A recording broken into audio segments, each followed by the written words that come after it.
Alright, so we're back with part 2, finishing up our coverage of Survivor Series Wargames Edition. And we start off with the United States Championship match. It's a triple threat with champion Seth Rollins defending against Bobby Lashley and Austin Theory. Man. There's no returning superstar participating in this match, but we do get Austin's first name. Yeah, and really just talk about confusing booking all around going into this match, because it is just very, very confusing on the direction of many things. If I can help summarize how we got here, Austin Theory was the U.S. champ. Who did he beat? You remember? He beat, I want to say Finn Balor? Oh, maybe yes. And then he got destroyed by Bobby Lashley. Yes, correct. And then I believe that takes us to a couple of weeks ago on Raw, when Seth Rollins is going to challenge Bobby Lashley, but Austin Theory beats him up first? Is that what happened? Other way around. Oh, I got turned around. Tell me about it, Jack. Bobby is champion. Rollins is going to challenge him for the title. And Brock Lesnar beats up Bobby Lashley. Rollins wins it off him. And then Lashley is now coming back for the title after finishing up his match with Brock. Yes. But then, Seth Rollins is hosting an open challenge. And Bobby Lashley comes out and beats him up. And Austin Theory comes out with his Money in the Bank and decides he wants to cash in on this United States Championship. But he ends up failing the cash in. And you kind of get like these short couple of like this past couple of weeks where, he's figuring out what it's like to be without the Money in the Bank and all that, And that's kind of the lead up to this match. But it's like, the only reason I call it confusing is because it's like Rollins has this title. He's doing good work with it while helping Raw since they don't have a main championship. He's obviously feuding with Bobby Lashley. And then Austin Theory is introduced to it. But then also he's simultaneously semi-feuding, not really feuding, with Mustafa Ali. Yeah. And so you don't really know what the direction is, because Ali's getting beat up by Bobby Lashley, it seems, every Monday Night Raw. Theory's trying to set this new gimmick of being more serious after failing that cash-in and being embarrassed. And it's kind of just confusing as to, like, what the whole direction was with all of this. Yeah, I focused my attention on Austin Theory. I noticed that he didn't come out with a phone, came out, not grinning ear to ear, right? He came out with a Beyblades promotion. That was weird. I thought that was a new gimmick, Jack. I thought he was like, oh, this isn't as tough as I thought they were going for. But yeah, it was a straight up just commercial behind him. And he's got like that thicker beard. Yeah. Nothing says I'm more serious than I was before than a thicker beard. Yeah, but so, you kind of get a demonstration of how all three men sort of, what they're working with at this current time, where Lashley, he's still using his strength, showing off his strength, and that he can just hold the advantage over the two of these. We see Theory kind of being more strategic in a way where, he's letting Rollins take most of the damage. He's letting Rollins do most of the fighting against Lashley, and then trying to come in and capitalize on certain opportunities. Trying to remember some more stuff. You obviously see them start using stuff like the steel steps to lay out both men. You get sort of Theory getting in control just to let his ego get the better of him. I'm trying to think. Rollins was, taking all these sorts of dives out of the ring, and you still keep having Lashley, who's trying to use his strength, and just trying to get the hurt lock on any of them. And I think there's even a point where he tries to get it on both men. Yeah, I thought that was pretty. Yeah, well, I mean, he basically trapped Austin Theory in between him and Rollins as he applied it to Rollins. Yeah. Like he immobilized Theory. He could have won. Theory couldn't do anything about it. That was a pretty good spot. Yeah. How about that frog splash to break up a pinfall? Yeah, that was real good from Rollins. And then there was another spot where it's like, what's it called? Theory's just constantly trying to steal the pin. And then he finally gets it. We're in the final stretch. Oh gosh, what was it? Lashley hits Rollins with a spear when he's in the middle of doing a Falcon Arrow to Theory. And then this was the confusing part, because I was telling my dad, I even kind of went back to rewatch it to kind of figure out what happened.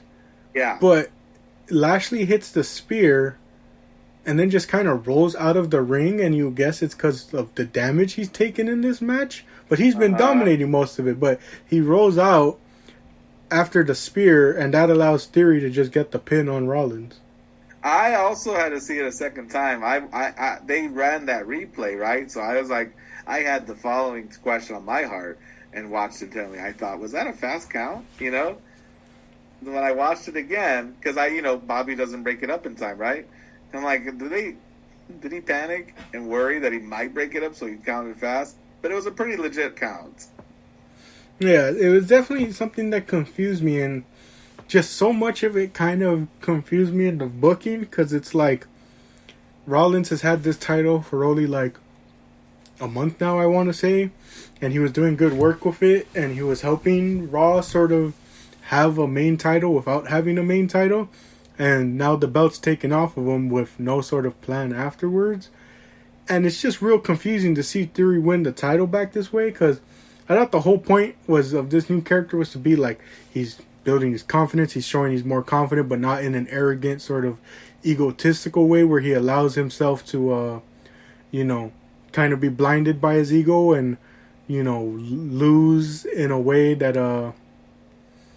is like, how would you put it, like not lose through his own means of his own ego, because he basically beat himself and all that way, but like he's supposed to be more confident, but then he wins by getting a pinfall on a guy he didn't do anything to, Yeah, I hear you. And I guess, with hindsight, the difference between the two characters, right? Like Vince McMahon, Austin Theory, and Triple H, Austin Theory, right? Is, maybe he isn't too preoccupied with his looks. You know what I mean? He isn't too preoccupied with being the cool guy in the room. He's preoccupied with being the champion. You know? He isn't taking photos with the belt. He's just holding the belt. And, I think he won it in a way that, looked like it was a fluke, right?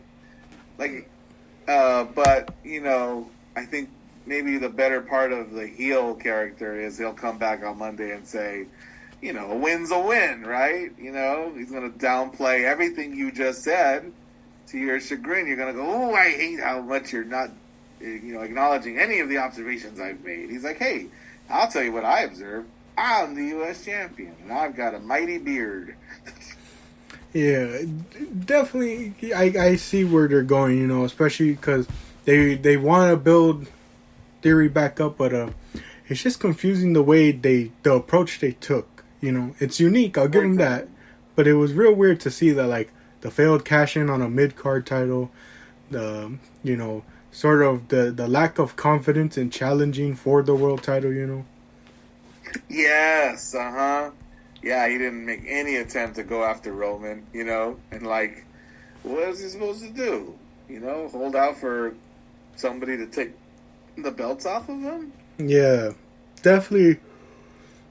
It's real confusing. It's like, it was like, speaking of the fact that we're going to do our top 10 matches of the year, a match that I could have seen being maybe on the back end, somewhere between 7 and 10, was Jamie Hayter and Tony Storm at AEW Full Gear.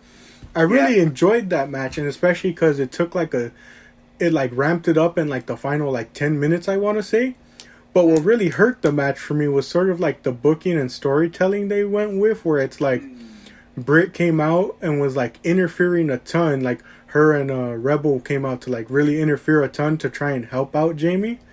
Yeah.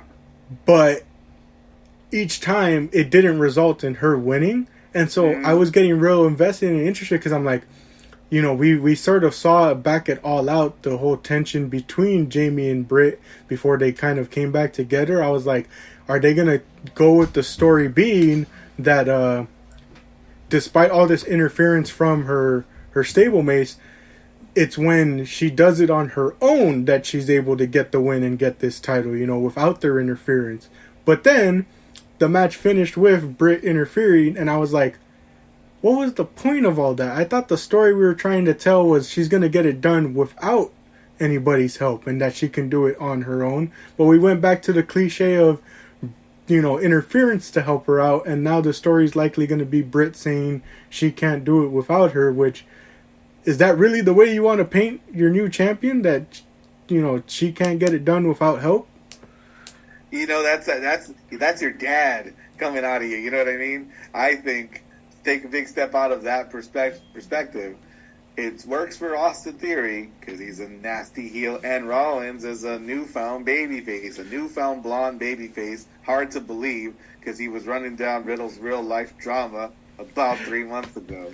But he's the guy on the chase, right? He's the one who can beat, you know, hey, fight me one-on-one. Fair rules, no Bobby Lashley. You can't beat me, right? Whereas for Jamie Hayter, what the heck is she? Is she a heel or is she a face? I think she's a face too. But to your point, she won that title in heelish means. Yeah, and I don't know. I just think with Theory's story right now, I think it's they're sort of slowly building it, and I think it's making sense. But at least for me personally, when it came to the Jamie stuff, I would have preferred the whole. I think it's more interesting to tell the story of she did it on her own without the interference. But I'll let it play out in both situations. Yeah, and you know why I think Austin Theory's worked even more? Because that guy was rained with a bunch of boos. I love the crowd reactions. This is a very animated crowd. What the? Huh? No. You know? Yeah. But we get to our main event that I'm really confused on if I want to say it's had some story building to. I mean, there's a ton of different stories that have been sewn in here and built, but I don't think they've necessarily been built linear to the pay-per-view, if that makes sense. Yeah, I think I hear you. Like, we actually are kind of stuck in a problem that was in the Vince era, which was, ooh, we're having a Wargames match just to have a Wargames match. Yeah, because, like, they brought it up many times. They were like, oh, Drew McIntyre has history with Roman Reigns and Solo Sikoa because, you know, he didn't beat Roman for the title at Clash at the Castle, and Solo was the one that stopped him from winning it. And it's yes, like, of course. And it's like, okay, that's cool to go back to that story, but we never really touched on that the entire time getting to this point.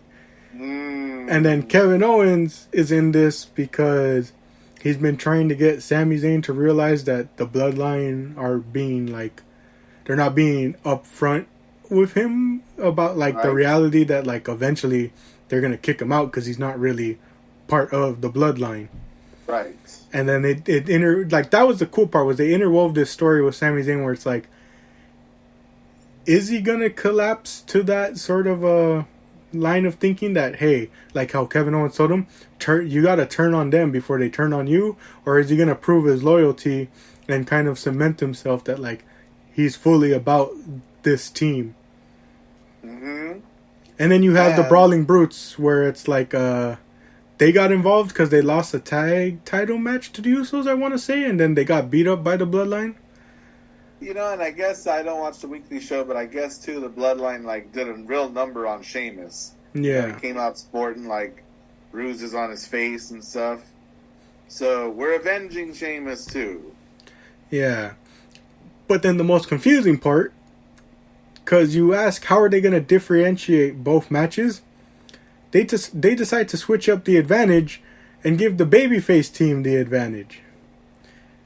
Which, you know, in the long run, like, You have to have Roman be the absolute last person. Yeah, that's what I thought was when I was like, why are they doing this? And then I realized it's because Roman's going to come out last.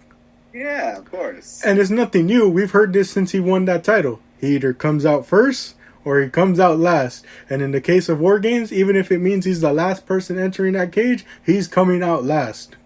Jack, I'm so excited like that we have as much time to talk about this match because we can talk about the super duper tiny details, like the fact that not only did he come out last, but in that cage, he was sitting down.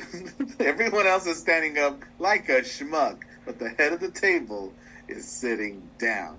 Jack, do you watch novellas or soap operas? I see them out the corner of my eyes when my grandma or my mom is watching them. My mom used to watch more of them, and like I heard a comedian describe them in a way that I can never unsee. It's always two people standing and talking in an unnatural way. They're either standing in a living room, surrounded by couches, or they're standing in a bar, or they're standing in a hospital waiting room, or they're standing, right? And I watched an episode with my mom, and they're all standing. They're all doing the thing. And I'm like, this is so frustrating now that I can see it. But there was one character, Jack, one man, sitting behind his desk. His name is Victor Newman on The Young and the Restless, and that man has been a terror to this city for decades. He's an old man, the patriarch, the head of the Young and the Restless table, and he's like, I'm going to sit at my desk. Roman Reigns coming in with that Victor Newman energy. You know who also has that energy? Damian Priest. Oh, boy, Marco. Hello. How dare you, sir? You haven't heard me say that in a long time. I had to come and say hi. This is overdue and hello. Yeah, definitely a lot of like interesting little aspects that they implemented in this match. Mm-hmm. The commentators are quick to say that none of the Bloodline are familiar with the War Games match. So who do they rely on for their expertise, Jack? Their strategery? I didn't catch that on commentary. Who they? Paul Heyman, who has no experience with War Games with his Dangerous Alliance. Yeah, okay. I remember hearing them bringing up the Dangerous Alliance one. Yeah. As far as on the Brawling Brutes team, I think they said this is Pete Dunne's third or fourth War Games match, and then Kevin Owens was in the 2019. His team to go in, because send the guy who's been in the most. Yeah. The old Dakota Kai logic. Yeah.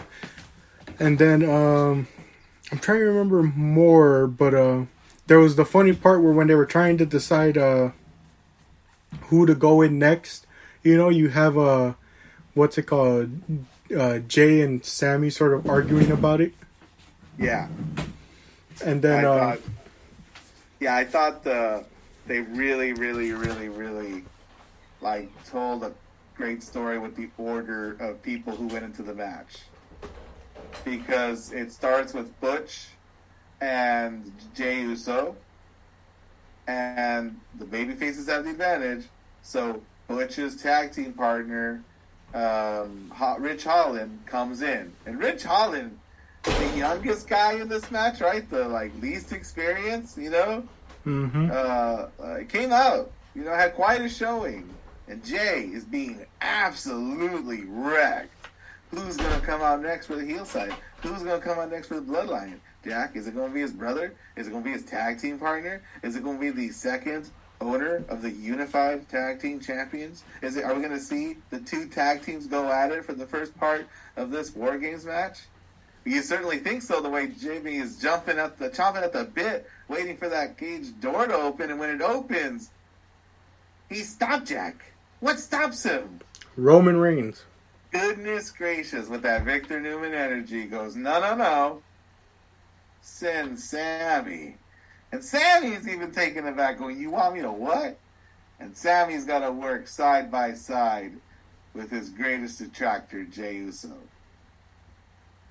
To prove his loyalty, Jack. We didn't mention this, but throughout the night, we've got sort of backstage bits of Roman, you know, challenging Sammy about his loyalty, and I thought all of them are great. Yeah, I really enjoyed those backstage segments where I think my favorite was trying to see how Sammy would explain himself. You know, it was so good. And I like how Michael Cole kind of mentioned, like, oh, he had a whole day basically to come up with an excuse. But like, that would be typical. But instead, like, it's almost in a sense showing how much, because of how much time Zayn has spent with the bloodline, he knows better to be upfront with Roman than to full on lie to his face. But he's not upfront. He's still sly. He's still like, conniving, because what does he say? He says, I wasn't talking to Kevin. Kevin was talking to me. I didn't say anything. I was just listening. And you saw that clip. They replayed it, Jack. And he's like beating him with like semantics. And white lies. Yeah. Oh, and half-truths. And he was like, oh, I didn't tell Jay the truth because he was going into that match. And I didn't want to mess him up right before that match. Goodness, Jack. My heart leaps again. Yeah, real good stuff. And then, like you said, you have Zayn and Jay having to work together, and then finally Jimmy's able to join in, and 3 tables are introduced into the match. Yep, to the crowd's delight, because they were chanting for him. Yeah, and then you have a spot where Jay and Sammy just obviously can't get along, and Jimmy's having to try and get them to work along. We get lots of shot of Roman Reigns reacting. He's like nodding approvingly at Solo's, breakout performance. He's shaking his head at all the infighting. Mm-hmm. Yeah, you get a stare down between Owens and Zayn. Mm-hmm. And like the part that's brought up a ton that like I just kind of like because of like it's logical thinking is like basically everyone kind of going, who is Kevin Owens to talk to Sami Zayn about betraying people and turning on them? Well, I think he even said it himself. He's like, hey, you know me. This is how I would do things. Yeah. But we're getting close to the end of the match, Jack, right? We see that face-off between Kevin Owens and Sami Zayn, and I think it needs to be stamped, like, here.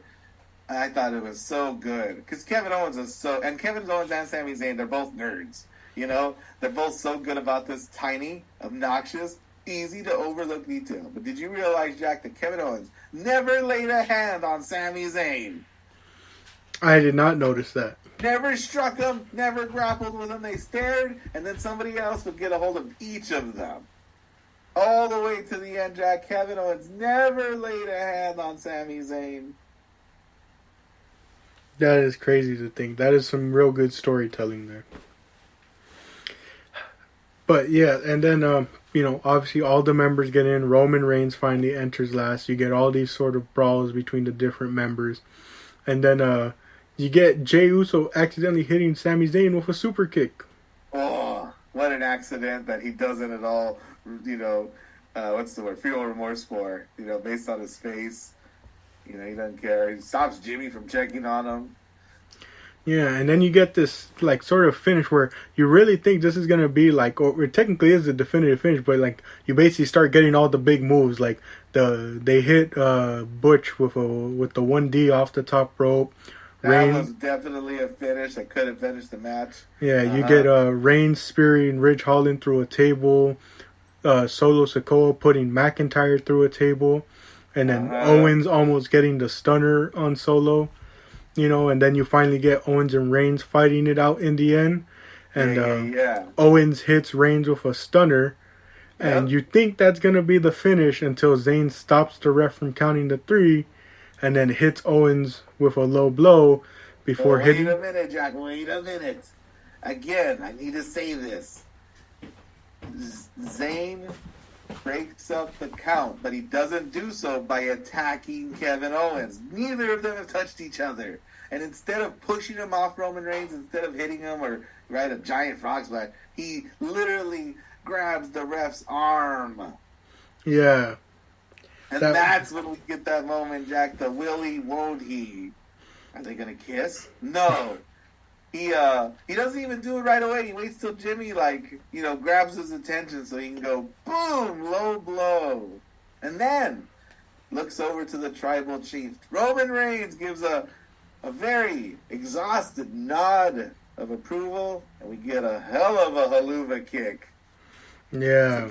And he doesn't pin him. He tells Jay, finish him. Here, you happy? Jack. Yeah, and then to sort of like full circle it all, they kind of both look at Sammy afterwards, and then both Reigns and Jay give him a hug. A big old hug. Wow. Yeah, and not to dive into backstage stuff, but apparently, I guess Kevin Owens slapped Roman Reigns a little too hard at one point, and they got into an altercation backstage. Yep. So I don't know where the story goes from there, but funny enough, on the next night on Raw, Kevin Owens basically tells him, you know, I don't want nothing to do with you, I don't want to tag with you, I don't want to have any matches with you. And everyone's kind of just sitting there like, well, that's not what the plans say 3 months in advance. That's funny. But I love, like, the commitment, right? Like, it makes me think of, remember Undertaker constantly telling Kane in that match that had nothing to do with the title, I don't want to fight you, you know? I'm not going to fight you. This is going to happen. Yeah. And though, to my... wait, did I bring it up on the last podcast? I don't remember if I brought it up on the podcast or afterwards just talking to you. But I'm not the only one that doesn't believe, like, we're in quite the predicament where it's like, we have Cody Rhodes who returned, and people want to see him win the title. But then you have someone like Zayn who's just getting so authentically over with the crowd that you're just sort of confused on, like, what direction do we go with, you know? I'll tell you the direction we go with, Jack. It's Sammy versus Roman in an unprecedented main event for that February premium live event. And in true Eddie Guerrero, Brock Lesnar fashion, Sammy beats Roman with a little help from an extracurricular activity in the name of Rock Dwayne Johnson. Yeah, setting up their non-title match for WrestleMania. Sammy fight Cody. Sammy fight anybody. I'm so excited that people like Sammy for being as good as we've known him to be for so long. Let it be known, I've been a Sami Zayn fan since 2014 down in NXT, and when I saw his great work, I even went back and rewatched his old stuff from different promotions like Ring of Honor. And I want to say, I said it on the last podcast, but I believe I told you my idea for this storyline was, if you want to make, if you want to make the Audible, the plan that you do is that, by accident, Sami Zayn wins the Royal Rumble, and then Roman sort of kind of gets in his mind and convinces him to give up the main event shot at WrestleMania and instead challenge him at the February PLE, which I believe is Elimination Chamber and is in Canada. He convinces him to use the opportunity at that event and tries to get him to, you know, lay down, do whatever for the bloodline. And The Rock comes out to help him win that match, to blow the roof off the place because it's in Montreal. And with all the support he's got, and Sami Zayn beats Roman, and that, like how you said, that allows him to go off for a non-title feud against The Rock at WrestleMania. I'm just saying, it writes itself. Yeah, and you could go the route of having Zayn holding that title past WrestleMania, or you could just have Cody face off against him at WrestleMania. Even if it's transitional, you still get that big moment like with Mankind, like with Eddie Guerrero, where you blow the roof off the place with an unexpected title change. Just some ideas. Just some ideas. But as far as this long-term storytelling goes, I thought Saturday was an excellent chapter in it. Yeah, definitely good storytelling there. And we look forward to the Royal Rumble because as far as we know, there is no PLE planned for December. No premium live event. Good on them. December generally isn't a good month for them, you know? Go home, have Christmas. But that means that, I mean, maybe they'll have like a special SmackDown or something. Remember that SmackDown where Big E won the Intercontinental Championship? Yeah. Something big like that, you know, to hold over the weekly TV crowd. But golly, yeah, that's a lot of time to build stories. Wyatt versus LA Knight, I guess, is a blow off in Royal Rumble. God, that's a lot of time for that story. Yeah, definitely. And where's Gunther? Why isn't Gunther on any of these shows? Yeah, very confusing as to where that man has gone. I get the sense that he's having banger after banger on SmackDown, right? Well, part of my list of matches I wish I saw, but I didn't, is going to be like Gunther versus like Rey Mysterio. Yeah, I think the thing I've heard is that they're doing, like, if you want to say, like a mini tournament called the World Cup, and whoever wins it gets to challenge him. I think the final, right? Yeah, I think the finals are Ricochet and I want to say Santos Escobar. Ah. So, you know, a lot of interesting stuff to happen there. But yeah, weird. And I wouldn't be surprised if they arrange some kind of like deal with Fox. Hey, we're gonna have this cool guy do cool things for your network, right? That the people can only see on your network. Yeah, definitely. And then I'm trying to think, but yeah, there's like a ton of time to build towards Royal Rumble. I think that's definitely an event I'm gonna have Dom show up to watch, because if Cody Rhodes does return, he's got to be there for that huge pop. Mm-hmm. Or like, you know, if all of the non-Roman members of the Bloodline are gonna be in it, right? Yeah. Like, what involvement will Sammy have in their elimination, right? Like, is he gonna toss out Jay? Yeah. Good thing I didn't invite Dom for this year's Royal Rumble. What was this year's Royal Rumble? When Ronda returned and Brock inserted himself into the Royal Rumble. That was this year. Yeah, I don't care what anyone says. That was possibly one of the worst Royal Rumble pay-per-views I've ever watched. Worst is a funny word. It was certainly disappointing. It was disappointing. We'll go with that. Yeah, certainly like the Okada safe bet you could possibly make. You know. Yeah. I always go to Okada because so do they for the last decade. Yeah. But even though there is not a PLE in December, you will still hear from us in December. Don't know what date yet, but you will hear from us because we got to give our top 10 matches of the year. Woo-hoo! Definitely a lot that's going to happen, and here's to me hoping that there's no matches that happen at any point, during that period, or like after we record, because that's what happened last year, where after we recorded, Stardom had their year-end event, and they had a crazy match on there. Hangman and Danielson went an hour on television. I'm trying to remember if there was some other ones, but it was like, you had some pretty crazy matches happen at the end of the year, and I just sat there like, you couldn't have done this before the day we recorded? But then I feel like if that happens, people are going to be like, it's recency bias. You don't think it's that good. That's funny. That's so funny that anyone would call you out, Jack, for recency bias. I've had a couple people do it. Incredible. Yeah. Here's hoping that the second half of December is a real fight of a pair of weeks. Yeah. And you can already bet that when it comes to next year's list, the Death Triangle versus the Elite in Los Angeles at the Kia Forum will probably be on that list solely for the fact that we saw it in person. Oh, that's definitely a bias that I'm happily ready to incorporate in my decision making. Yeah, but until next time, I've been Jack, joined by my fellow guests, Mr. Solis. Thank you all for joining us for these 2 episodes, and we'll see whether I announce the date on Instagram or something, or just let it be a surprise. But we will let you know when we see you in December for our end of the year top 10 matches. Thank you all for joining for this episode, and as always, if it exists, we have an opinion on it. Thank you, and we will catch you on the next episode.